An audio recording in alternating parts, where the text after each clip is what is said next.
جس سے ہمارے قبرستان پہ بھی ہمارا حق ختم ہو گیا. زندگی تو برباد کر دی انہوں نے، مگر ہمارے قبرستان تک ہم سے چھیننا چاہتے ہیں. تو مجھے بہت افسوس ہے یہاں کے لوگوں نے 50 سیٹیں دی اس نیشنل کانفرنس کو. جو نیشنل کانفرنس ہمیشہ ہمیں تانا دیتی ہے کہ پی ڈی پی نے بی جے پی کے ساتھ سرکار بنائی، مگر پی ڈی پی نے بی جے پی کے ساتھ سرکار بنائی اور بی جے پی کے ایجنڈوں کو یہاں پر امپلیمنٹ نہیں ہونے دیا، بلکہ پی ڈی پی کا ایجنڈا چلا.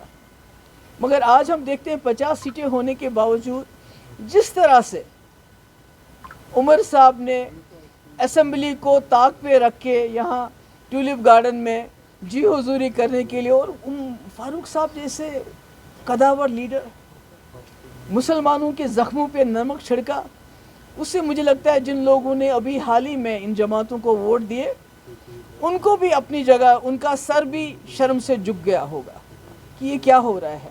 مجھے یاد آتا ہے جب آپریشن بلو سٹار ہوا تھا، جب جو یہاں امرتسر میں گولڈن ٹیمپل ہے، جب وہاں سیکورٹی فورسز گھسے تھے تو کشمیری لوگوں نے ہڑتال کی تھی ایز اے سالیڈیرٹی. آج ہمارے ملک کے مسلمان بھی وہی ایکسپیکٹ کرتے تھے کہ ایک مسلم میجارٹی اسٹیٹ جس میں یہاں کا وزیر اعلیٰ مسلمان ہے، جس کے پاس 50 سیٹیں ہیں، وہ شاید کچھ نہ کچھ لب کشائی کرے گا، کوئی نہ کوئی بات کرے گا. اگر کچھ بھی نہیں کرے گا مگر کم سے کم یہ بتائے گا کہ جموں کشمیر میں ہم اس قانون کو لاگو نہیں کریں گے. مگر مجھے افسوس ہے ایسا نہیں ہوا، اور ہم شرمندہ ہیں. میں شرمندہ ہوں اس ملک کے مسلمانوں سے کہ بحیثیت لیڈرشپ کشمیر کے، جموں کشمیر کی جو لیڈرشپ ہے، جو بار بار مجھے یاد ہے شیخ صاحب بھی کہتے تھے کہ ہم نے جی اس ملک کے ساتھ اس لیے بھی ہاتھ ملایا کیونکہ یہاں 18 کروڑ یا 10 کروڑ یا 15 کروڑ مسلمانوں کی ضمانت ہے جموں کشمیر کے میجارٹی مسلم میجارٹی سیٹ. ہم ضمانت ہیں ان لوگوں کے لیے جنہوں نے پاکستان چھوڑ کے ہندوستان میں رکنے کا فیصلہ کیا. آج میں سمجھتی ہوں وہ ضمانت وہ شرمشار ہو گئی جس طرح ہم نے آج کا نظارہ دیکھا. اور مجھے سمجھ نہیں آتی یہ جو ہمارے اسپیکر صاحب ہیں یہ کس کو بیوقوف سمجھتے ہیں.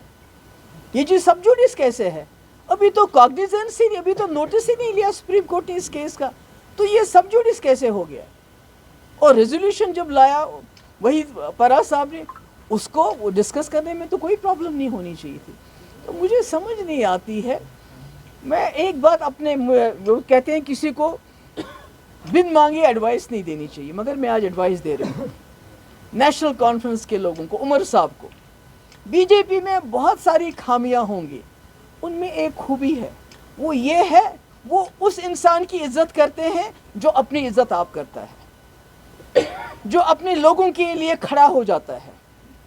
بے شک وہ پسند نہیں کرتے مسلمانوں کے لیے، پر جس طرح آپ نے اپنے لوگوں کے لیے کھڑا ہونے سے انکار کر کے بلکہ ان کی بےزتی کی آج جو آپ نے کیا، تو آپ اگر یہ سوچتے ہیں کہ بی جے پی والے آپ کو قبول کریں گے، وہ قبول نہیں کریں گے. ان کو معلوم ہے جو جماعت جو لیڈر اپنے لوگوں کا نہیں ہوگا تو وہ ان کا کیا ہوگا.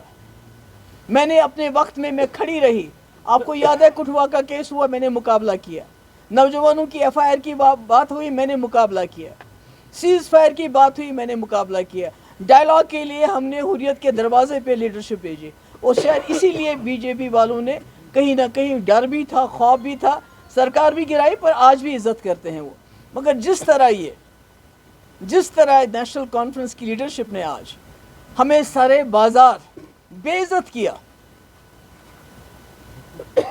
مجھے لگتا ہے کہ یہ میرے خیال میں آج ہم سب لوگوں کے لیے، جموں کشمیر کے لوگوں کے لیے، ہم مسلمانوں کے لیے آج جو ہے یہ ماتم کا دن ہے.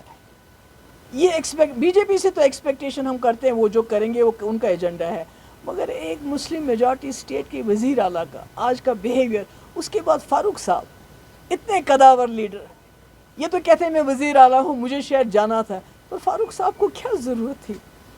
اور وزیر اعلیٰ کو تو خود وہاں رہنے کی، ان کو تو اسمبلی میں ہونا چاہیے تھا. مجھے بہت افسوس ہے اس بات کا.